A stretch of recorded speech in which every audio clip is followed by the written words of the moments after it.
നമ്മുടെ കുഞ്ഞു ബോലി ഇന്ന് മാത്രമാണ് മുട്ട വിരിഞ്ഞു പുറത്തു വന്നത്. എനിക്ക് അവളെ ഓർത്താണ് പേടി.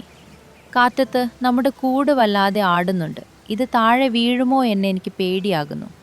അന്ന് കാറ്റും മഴയുമുള്ള ഭയാനകമായ ഒരു രാത്രിയായിരുന്നു. കാടിനുള്ളിലെ പക്ഷികളെല്ലാം തങ്ങളുടെ കൂടുകളിൽ ഒളിച്ചിരുന്ന് ഈ പേമാരി ഒന്ന് തോരാൻ പ്രാർത്ഥിക്കുകയായിരുന്നു. ഈ കൊടുങ്കാറ്റിനിടയിൽ മറ്റു പക്ഷികളെക്കാൾ കൂടുതൽ പേടിച്ചിരുന്ന ഒരു കുടുംബമുണ്ടായിരുന്നു.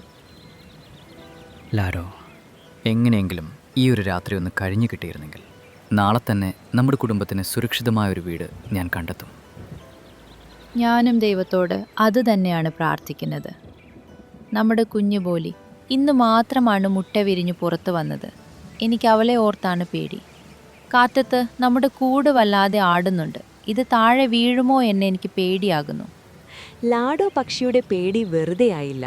കുറച്ചു കഴിഞ്ഞപ്പോൾ ശക്തമായ കാറ്റിൽ അവരുടെ കൂട് മരത്തിൽ നിന്നും താഴെ വീണു. ലാഡോയും ഭർത്താവും ചേർന്ന് തങ്ങളുടെ മകളായ ഭോലിയെ എങ്ങനെയൊക്കെയോ രക്ഷിച്ചു. പക്ഷേ ഉയരത്തിൽ നിന്നും വീണത് കാരണം അവർ രണ്ടുപേരും മരണപ്പെട്ടു. സ്വന്തം കൺമുന്നിൽ മാതാപിതാക്കളുടെ ഈ അവസ്ഥ കണ്ട് കുഞ്ഞു ഭോലി പൊട്ടിക്കരയാൻ തുടങ്ങി. ഭോലിയുടെ കരച്ചിൽ കേട്ട് കാലുകാക്ക പുറത്തു വരികയും അവളെ ആശ്വസിപ്പിച്ച് തൻ്റെ കൂട്ടിലേക്ക് കൊണ്ടുപോകുകയും ചെയ്തു. ഭോലി മോളെ, നീ ഇപ്പോഴും വളരെ ചെറുതാണ്. അതുകൊണ്ട് മഴ തോരുന്നതുവരെ നിനക്ക് എൻ്റെ കൂട്ടിൽ കരിയാം. അത് കഴിഞ്ഞിട്ട് നിനക്ക് വേണ്ട കാര്യങ്ങൾ ചെയ്യാം. കാലുകാക്ക വളരെ നല്ലവനായിരുന്നു. അനാഥയായ ഭോലിയെ കാലു സ്വന്തം മകളെ പോലെ നോക്കാൻ തുടങ്ങി. മാസങ്ങൾ കടന്നുപോയി. ഭോലി ഇപ്പോൾ പറക്കാനും സ്വന്തമായി ആഹാരം കണ്ടെത്താനും പ്രാപ്തയായി. അവൾ കാലുകാക്കയ്ക്കൊരു ഭാരമാകാൻ ആഗ്രഹിച്ചില്ല. അതുകൊണ്ട് എന്നും രാവിലെ അവൾ ഇര തേടി ഇറങ്ങുമായിരുന്നു. തനിക്ക് ആവശ്യമായ ആഹാരവും വെള്ളവും അവൾ തന്നെ സ്വയം കണ്ടെത്തുകയായിരുന്നു. നോക്കി നിൽക്കെ ഒരു വർഷം കടന്നുപോയി. വീണ്ടും ഒരിക്കൽ കൂടി ഇതാ മഴക്കാലം ആരംഭിച്ചു കഴിഞ്ഞിരുന്നു. അങ്ങനെ ഒരു വർഷം കടന്നുപോയി. വീണ്ടും മഴക്കാലം തുടങ്ങി. ഭോലി ഇപ്പോൾ ഒറ്റച്ച് ജീവിക്കാൻ പഠിച്ചെങ്കിലും ഈ ആദ്യത്തെ മഴ കണ്ടപ്പോൾ അവൾക്ക് നല്ല പേടി തോന്നി. ഒരു ദിവസം കാട്ടിൽ കനത്ത മഴ പെയ്യുകയായിരുന്നു. ഭോലി പക്ഷി ഒരു മരത്തിൻ്റെ ഇലകൾക്കിടയിൽ ഒളിച്ചിരിക്കുകയായിരുന്നു. അപ്പോഴാണ് കാലുകാക്ക അവിടെ കൂടി കടന്നുപോയത്. എടീ ഭോലി, ഈ ഇലകൾക്കിടയിൽ എത്ര നേരം ഒളിച്ചിരിക്കും? പോയി നിനക്കായി ഒരു ചെറിയ വീടുണ്ടാക്ക്. അമ്മാവാ, ഞാൻ എങ്ങനെ വീട്ടുണ്ടാക്കും? എൻ്റെ അച്ഛൻ്റെയും അമ്മയുടെയും കൂട് കാറ്റത്ത് തകർന്നു പോയി. ഇപ്പോൾ ഈ ലോകത്ത് എനിക്ക് ആരുമില്ല. മോളെ, പാകമായ വീടല്ലെങ്കിലും ഒരു ചെറിയ കൂടെങ്കിലും ഉണ്ടാക്ക്. ഇങ്ങനെ മഴ നനഞ്ഞാൽ നിനക്ക് പനി പിടിക്കും. അതെ അമ്മാവാ, എനിക്ക് നല്ല തണുപ്പെടുക്കുന്നുണ്ട്. പിന്നെ ഈ ഇടിമിന്നൽ കേൾക്കുമ്പോൾ എൻ്റെ ജീവൻ പോകുന്നത് പോലെ തോന്നും. അമ്മാവൻ പറഞ്ഞതാണ് ശരി. എനിക്ക് സ്വന്തമായി വീടുണ്ടാക്കണം. അടുത്ത ദിവസം മുതൽ ഭോലി പുൽത്തുരുമ്പുകൾ ശേഖരിച്ച് കൂട് നിർമ്മിക്കാൻ തുടങ്ങി. ഇത് കണ്ട പിങ്കി മയിലും മിട്ടുതത്തയും അവളോട് വല്ലാതെ അസൂയപ്പെട്ടു. അതൊരു കഥ. ഇനി ഈ ഭിക്ഷക്കാരി ബോലിയും നമ്മുടെ അയൽപ്പക്കത്ത് വീടുണ്ടാക്കി താമസിക്കുമെന്നാണോ?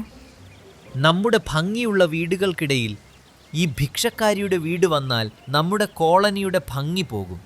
എന്തു വന്നാലും ശരി, ഇവളെ ഇവിടെ വീടുണ്ടാക്കാൻ അനുവദിക്കില്ല. പക്ഷികളെല്ലാം ചേർന്നൊരു പദ്ധതിയിട്ടു. ഹായ്, എന്ത് രസമായിരുന്നു! ഇന്ന് വയറ് നിറയെ മാമ്പഴം കഴിച്ചു. എന്നും ഇങ്ങനെയുള്ള സദ്യ കിട്ടിയിരുന്നെങ്കിൽ.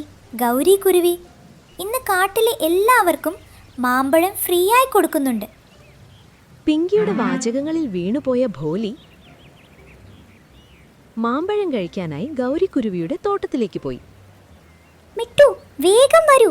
അവൾ തിരിച്ചു വരുന്നതിന് മുമ്പ് ആ പുല്ലുകൂട് താഴേക്ക് വലിച്ചെറിയൂ. ഭോലി ഇല്ലാത്ത സമയം നോക്കി മിട്ടു അവളുടെ കൂട് താഴേക്ക് വലിച്ചെറിഞ്ഞു. എന്നിട്ട് വീട്ടിലേക്ക് പോകുന്നു. അപ്പുറത്ത് സദ്യയാണെന്ന് കരുതി ഗൗരിയുടെ തോട്ടത്തിലെത്തിയ ഭോലി മാമ്പഴം കഴിക്കാൻ തുടങ്ങി. പക്ഷേ ബുദ്ധിമതിയായ ഗൗരി അവളെ കണ്ട് ബഹളം വെച്ചു. ദൈവമേ, ഇവൾക്ക് ഇത്രയും തൊലിക്കട്ടിയോ? കാണാൻ പാവമാണെങ്കിലും ഭയങ്കര കൗശലമാണല്ലോ ഇവൾക്ക്. ബഹളം കേട്ട് മറ്റു പക്ഷികളും അവിടെ ഒത്തുകൂടി. ഗൗരി ചേച്ചി, എന്തിനാണിങ്ങനെ ബഹളം വെക്കുന്നത്? ഞാൻ എന്ത് തെറ്റാണ് ചെയ്തത്? എൻ്റെ തെറ്റെങ്കിലൊന്ന് പറയൂ. ആഹാ, മോഷ്ടിച്ചിട്ട് എന്നെ തെറി പറയുന്നു. എന്റെ തോട്ടത്തിൽ നിന്ന് മാമ്പഴം മോഷ്ടിച്ചിട്ട് ഇപ്പോൾ ഇവിടെ കരഞ്ഞു കാണിക്കുകയാണോ? നിങ്ങൾ എന്തൊക്കെയാണ് ഈ പറയുന്നത് ചേച്ചി? പിങ്കി മയിലല്ലേ എന്നോട് പറഞ്ഞത് നിങ്ങൾ ഇന്ന് മാമ്പഴ സദ്യ കൊടുക്കുന്നുണ്ടെന്ന്. അതുകൊണ്ടാണ് ഞാൻ ഇവിടെ വന്നത്. ഞാൻ എന്നെങ്കിലും നിങ്ങളുടെ തോട്ടത്തിൽ നിന്ന് മോഷ്ടിച്ചിട്ടുണ്ടോ? ഹാവു, കള്ളത്തരം ചെയ്തിട്ട് എന്നെ പറയുന്നു. മാമ്പഴം തിന്നുന്നത് കയ്യോട് പിടിച്ചു എന്നിട്ട് എന്നെ കുറ്റം പറയുന്നു. രാമ രാമ. നിങ്ങൾ എന്തിനാണ് കള്ളം പറയുന്നത് പിങ്കി ചേച്ചി? ആരും ഭോലിയെ വിശ്വസിച്ചില്ല. പാവം ഭോലി കരഞ്ഞുകൊണ്ട് തന്റെ കൂടിനടുത്തേക്ക് തിരിച്ചുപോയി. പക്ഷെ അവിടെ കണ്ട കാഴ്ച അവളെ ഞെട്ടിച്ചു. ദൈവമേ, എൻ്റെ വീട് ആരാണ് തകർത്തത്? ഞാൻ ആരോടും ഒരു ദ്രോഹവും ചെയ്തിട്ടില്ലല്ലോ. ഇനി ഈ മഴയത്ത് എനിക്ക് വീണ്ടും പുറത്ത് കഴിയേണ്ടി വരുമല്ലോ. തന്റെ തകർന്ന കൂട് കണ്ട് ഭോലി വിങ്ങി കരയുകയായിരുന്നു. അപ്പോഴാണ് മിട്ടുവും പിങ്കിയും പരിഹാസചിരിയോടെ അവിടേക്ക് വന്നത്. ഇവളുടെ പേര് ബോലി എന്നല്ല, വിഡ്ഡി എന്നായിരിക്കണം. നമ്മൾ ഒരുക്കിയ കെണിയിൽ അവൾ എത്ര പെട്ടെന്നാണ് വീണത്. വിഡ്ഡി പെണ്ണ് അവിടെ പോയി മാമ്പഴം തിന്നുകയായിരുന്നു. ഗട്ടുബായ്, ഇന്ന് എനിക്കും അച്ഛനും അമ്മയും ഉണ്ടായിരുന്നെങ്കിൽ ഞാനും നിങ്ങളെപ്പോലെ വലിയ വീട്ടിൽ കഴിഞ്ഞേനെ. നിങ്ങൾ എന്തിനാണ് എന്നെ ഇങ്ങനെ വിഷമിപ്പിക്കുന്നത്? എന്തിനാണ് എപ്പോഴും കഴളിയാക്കുന്നത്? എനിക്ക് നിങ്ങളോട് കൂട്ടുകൂടണമെന്നേ ഉള്ളൂ. ഭോലിയുടെ സങ്കടം നിറഞ്ഞ വാക്കുകൾ കേട്ടിട്ടും അവർ തിരിഞ്ഞു നോക്കാതെ പോയി.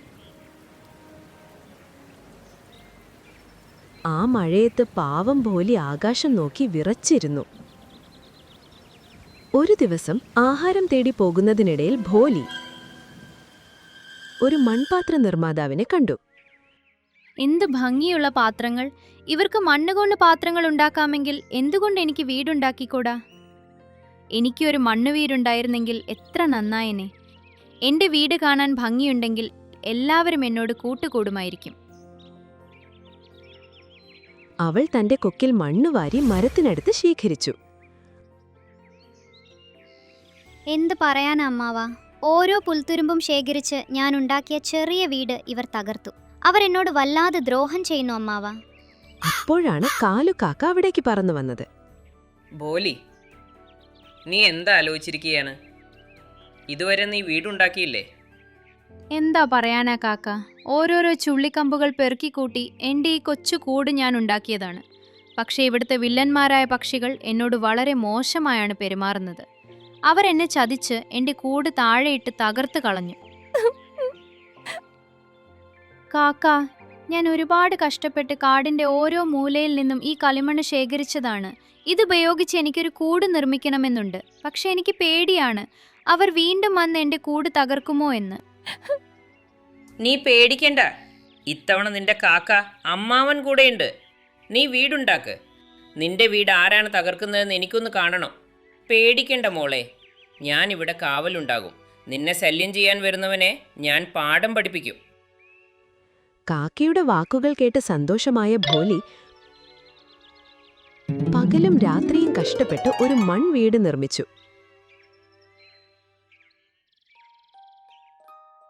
നോക്കൂ, അവൾ വീണ്ടും വീടുണ്ടാക്കി. ഇവൾ ഇങ്ങനെ പറഞ്ഞാൽ കേൾക്കില്ല. ഇവൾക്ക് നല്ലൊരു പണി കൊടുക്കണം. വീടുണ്ടാക്കി ക്ഷീണിച്ച ഭോലി വെള്ളം കുടിക്കാനായി കുളത്തിലേക്ക് പോയി. ഇതാണ് സമയം. തകർക്കാം അവളുടെ ഈ മണ്ണുവീട്. നമ്മുടെ കോളനിയിൽ വീടുണ്ടാക്കാൻ വന്നിരിക്കുന്നു. ആ സമയം നോക്കി പിങ്കിയും മിട്ടുവും ഭോലിയുടെ വീട് വളഞ്ഞു. അപ്പോഴാണ് കാലുകാക്ക അവളേക്ക് പറന്നു വന്നത്. നിങ്ങൾക്കൊന്നും നാണമില്ലേ? അവനെ സഹായിക്കുന്നതിന് പകരം നിങ്ങൾ ആ പാവത്തെ കളിയാക്കുകയാണോ? അതും പോരാഞ്ഞിട്ട് അവൾ കഷ്ടപ്പെട്ടുണ്ടാക്കിയ കൂട് നിങ്ങൾ തകർത്തു. പാവം വീണ്ടും വീടുണ്ടാക്കാൻ നോക്കുമ്പോൾ തടയാൻ വരുന്നു. പിങ്കി, നീ വിവരമുള്ളവളല്ലേ? ഇവരെ തടയുന്നതിന് പകരം പ്രോത്സാഹിപ്പിക്കുകയാണോ? നിന്റെ മകളുടെ പ്രായമുള്ള ഒരു കുട്ടിയെ ദ്രോഹിക്കാൻ നിനക്ക് നാണമില്ലേ? കാലുകാക്കയുടെ ശകാരം കേട്ട പക്ഷികളെല്ലാം തല താഴ്ത്തി നിന്നു. അപ്പോഴാണ് ഭോലി വെള്ളം കുടിച്ച് തിരിച്ചെത്തിയത്. എന്താ, നിങ്ങൾ എന്തിനാ ഇവിടെ വന്നത്? എൻ്റെ വീട് തകർക്കാനാണോ? ഞാൻ ഒരുപാട് കഷ്ടപ്പെട്ടാണ് ഇതുണ്ടാക്കിയത്. ദയവ് ചെയ്ത് ഇത് തകർക്കല്ലേ. ഞങ്ങളോട് ക്ഷമിക്കൂ ബോലി. ഇനി ഒരിക്കലും ഞങ്ങൾ നിന്നെ ശല്യം ചെയ്യില്ല. നിനക്ക് സമാധാനമായി ഇവിടെ കഴിയാം. കാലികാക്ക ഞങ്ങളുടെ കണ്ണ് തുറപ്പിച്ചു. ഞങ്ങൾ എത്ര തെറ്റായിരുന്നു. ഞങ്ങൾ നിന്നോട് വലിയ അനീതിയാണ് ചെയ്തത്. പ്ലീസ്, പറ്റുമെങ്കിൽ ഞങ്ങളോട് ക്ഷമിക്കൂ. ഞാൻ നിന്നോട് കൂട്ടുകൂടാം, പക്ഷെ ഒരു നിബന്ധനയുണ്ട്. നിബന്ധനയോ? അതെ, നിബന്ധന ഇതാണ്. ഇത്രയും ഭംഗിയുള്ള മണ്ണുവീടുണ്ടാക്കാൻ ഞങ്ങളെയും പഠിപ്പിക്കണം. അതിനെന്താ, ഞാൻ പണ്ടേ നിങ്ങളുമായി കൂട്ടുകൂടാൻ ആഗ്രഹിച്ചതല്ലേ. നിങ്ങളാണ് എൻ്റെ കുടുംബം. പഴയതൊക്കെ മറക്കാം. ഞാൻ പഠിപ്പിക്കുക മാത്രമല്ല, നിങ്ങളോടൊപ്പം ചേർന്ന് നിങ്ങളുടെ മണ്ണുവീടുകൾ ഉണ്ടാക്കാൻ സഹായിക്കുകയും ചെയ്യാം. ഭോലിയുടെ നിഷ്കളങ്കമായ സംസാരം കേട്ടപ്പോൾ എല്ലാ പക്ഷികൾക്കും തങ്ങളുടെ തെറ്റ് മനസ്സിലായി. അന്നു മുതൽ അവരെല്ലാം ഭോലിയുടെ സുഹൃത്തുക്കളായി. അവർ സന്തോഷത്തോടെ മൺവീടുകളിൽ ഒന്നിച്ചു ജീവിക്കാൻ തുടങ്ങി.